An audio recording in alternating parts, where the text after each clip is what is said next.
Irina Zarutska boarded a train at 10 o'clock at night in Charlotte, but she never made it home. She left in a body bag with knife wounds to the neck. Viewer discretion, the surveillance footage is graphic. We have it, and we're going to cut out of it just a second before she gets stabbed. Irina was a Ukrainian refugee. She just finished her shift working at a pizza place. She was wearing her work uniform. She gets on the train, sits in front of a black male in a red hoodie. 4.5 minutes later, the man pulls a knife from his pocket, unfolds it, and begins to plunge it into the 23-year-old's neck. Irina was slashed 3 times and left for dead. After the murder, the killer was seen wandering through the train, still clutching the bloody knife, leaving a trail of blood.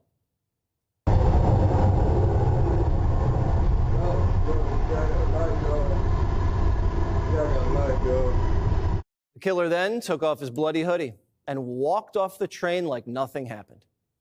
Irina fled Ukraine in 2022 when Putin started bombing, but she died in North Carolina, riding public transportation. Here was the president just this morning. I just give my love and hope to the family of the young woman who was stabbed this morning or last night in Charlotte by a madman, a lunatic. Just got up and started. It's right on the tape. Not really watchable because it's so horrible, but just viciously stabbed. She's just sitting there. So they're evil people. We have to be able to handle that. If we don't handle that, we don't have a country. What kind of monster stabs a woman to death? His name's DeCarlos Brown, 35 years old. He's homeless, and he's been arrested 14 other times. Felony larceny, robbery with a dangerous weapon, assault, shoplifting, public threats. He was sentenced to 7 years for armed robbery. And when he was out on parole, he was arrested for beating up his own sister. But he was never sent back to prison. Earlier this year, he got in more trouble, this time for faking 911 calls. But the judge released him on no cash bail. He was placed on psychiatric monitoring since he'd been diagnosed as a schizophrenic, but obviously he wasn't monitored. This should be a national story, but it's not. A beautiful, innocent Ukrainian refugee was murdered in cold blood in an American city. And the mainstream media has been silent. We're accepting refugees like Irina because they'll be killed if they stay in Ukraine. This is legitimate case for asylum, unlike the scams at the southern border. Democrats told us people like Irina are special. I've announced 2 days ago we will welcome 100,000 Ukrainian refugees. Our collective responsibility to ensure the safety and well-being of these refugees. We have a moral responsibility in the world, as every other country does too, to receive refugees who have a well-founded fear of persecution or harm to return to their own country. Now, if you have a moral responsibility to receive a refugee like Irina, don't you have a moral responsibility to say something when she's murdered, when you can't protect her? Nancy hasn't said a thing. Outside of North Carolina, no Democrat has. Every politician in the country had something to say the last time surveillance cameras caught a death on a train. The Daniel Penny case was a national sensation. And usually when a blonde-haired, blue-eyed woman gets killed, the media goes wall to wall. Gabby Petito, Natalie Holloway, the Idaho sorority sisters. Why not this time? The Democrat mayor of Charlotte says we should show the killer compassion. Tragic incidents like these should force us to look at what we are doing across our community to address root causes. We will never arrest our way out of issues such as homelessness and mental health. Root causes is what you say to make yourself look deep, but really it's just a dodge, like Kamala the borders are. After the Charlotte City Council held a meeting on the murder, they ate cake.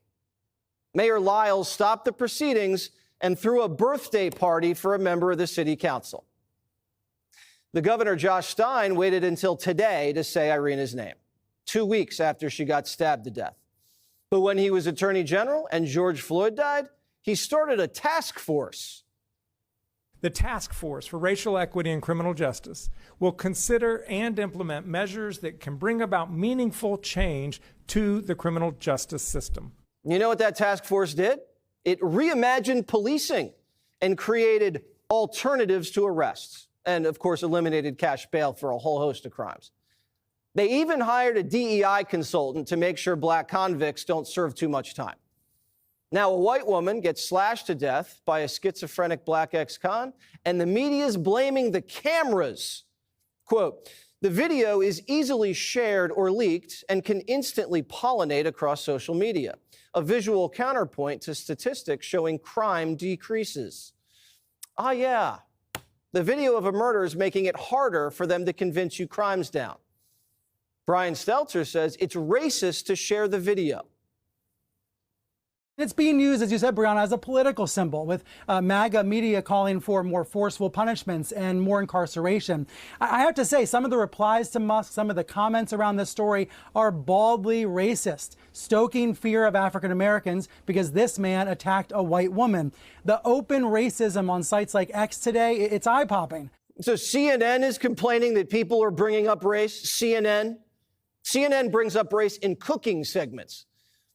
CNN not reporting the story is actually what's racist. This isn't just a one-off. In Philly over the weekend, a woman was just executed in broad daylight, just blocks from the Liberty Bell.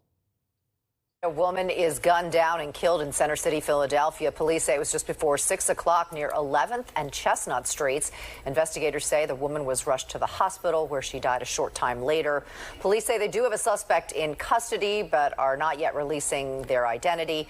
Police working to piece together what led to this fatal shooting. In Chicago this weekend, 18 shot, 6 killed. What does everything have in common? Black suspects, career criminals who keep catching breaks by the justice system. In Washington, D.C., the average homicide suspect has 11 prior arrests. People with that many priors are telling society, if you don't incarcerate me, it's only a matter of time before someone dies. But cities would rather run these ex-cons through rehab programs and get rich. Restorative justice, just another name for saying crime pays. Donald Trump's had enough. We're all people of religion, but there are evil people, and we have to confront that. When you have horrible killings, you have to take horrible actions. Now, if we don't confront evil, evil spreads. Just look at history. America needs a true war on crime. Bring back 3-strike laws, mandatory minimums. You got to take the discretion out of the hands of these lunatic judges and DAs. But the media would rather wage a war on Trump than a war on crime. That, darling, that's fake news. Well, why leave the Department of Defense? Listen, be quiet. Listen. You don't listen. You never listen.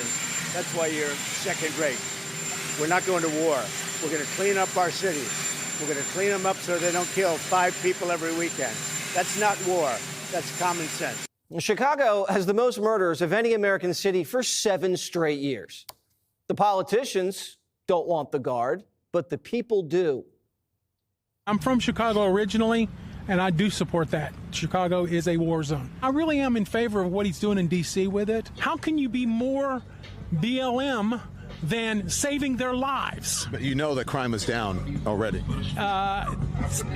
Yeah, but you also know that it's high.